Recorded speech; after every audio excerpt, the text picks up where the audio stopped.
Септік жалғау – падежное окончание. Табыс септік – винительный падеж. Табыс септік – винительный падеж отвечает на вопросы кімді, нені, кого, что. Жалғаулары н, д, т или просто н.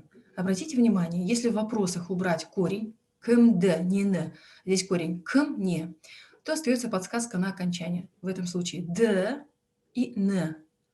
А сами окончания падежа также похожи. н, д, т или просто н. Окончание н присоединяется после гласных. Мысалы, например, санияны көрдім. Я видел санию. д присоединяется после звонких и сонорных. Мысалы, например, пиязды кес. Нарежь лук. Окончание т присоединяется после глухих и звонких б, в, г, д. Мысалы, например, ктапты акель. Принеси книгу. Окончание н присоединяется после притяжательной формы третьего лица. Третье лицо притяжательной формы – это окончание или сс. Мысалы, например, апорт алмасын беріңізші, дайте мне яблоки апорт. Здесь в слове алма корень яблоки алма с третье лицо притяжательной формы. Окончание и тогда окончание н – это табыс септік. Давайте рассмотрим примеры.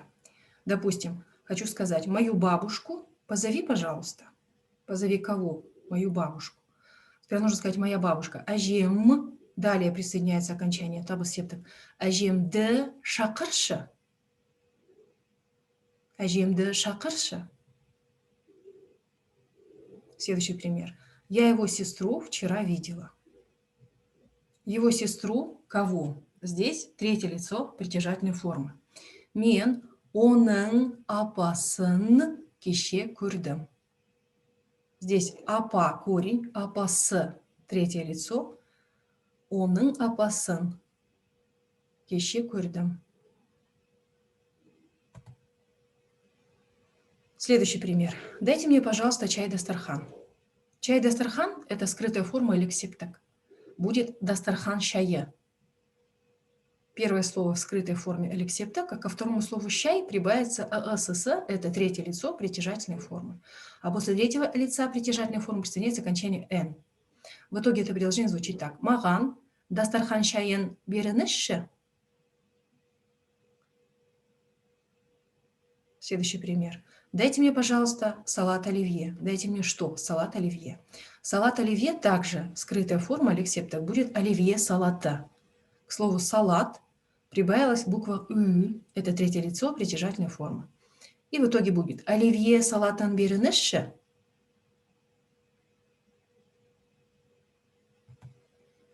Назар аударыңыз. Обратите внимание. У данного падежа есть скрытая форма. Очень часто он используется именно в скрытой форме. Допустим, маған сүт беріңізші, дайте мне молоко. Это же можно сказать маған сүтті беріңізші. И то, и другое будет верно, но чаще именно в скрытой форме это используется. Дайте мне молоко. Маған сүт беріңізші. Или следующий пример. Оқушы кітап оқып отыр. Ученик читает книгу. Здесь также можно сказать кітапты, а можно сказать кітап.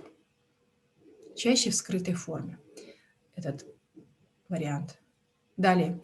Мен нан май сатып алдым. Я купила хлеб, масло. В этом предложении также можно сказать нанды, майды сатып алдым, но чаще будет в скрытой форме. Мен нан май сатып алдым.